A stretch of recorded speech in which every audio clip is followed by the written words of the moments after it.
Chaos unfolded outside the Chinese embassy in New Delhi as Tibetan activists clashed with police officers who attempted to restrain them.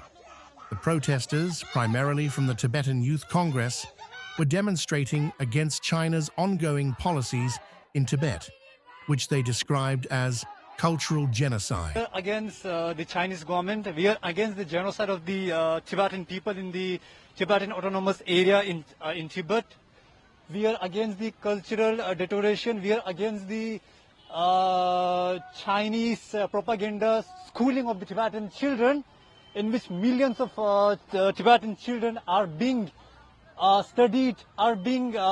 forced to study the Chinese propaganda. We are against the human rights violations in the Tibet autonomous region. We want world government, we want United Nations, we want every part of the world to voice against the Tibetan rights in the Tibetan autonomous region.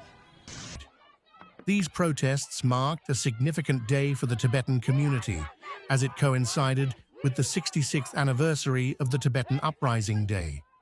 The Tibetan Uprising Day, observed every year on March 10th, commemorates the 1959 uprising in Tibet against Chinese rule.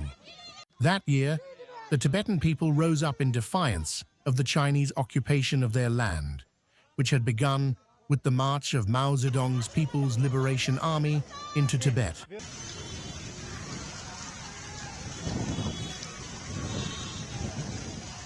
We are protesting against the Chinese embassy because since 2009, many children, like about 1 million children, which were underage, like 4 years.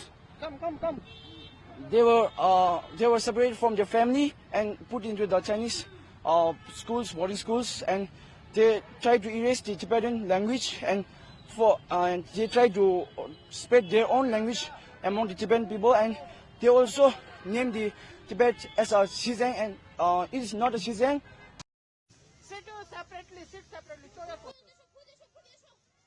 Despite decades of peaceful protests and international attention, Tibetans continue to face severe repression within their homeland, including restrictions on religious practices, freedom of speech, and cultural expression.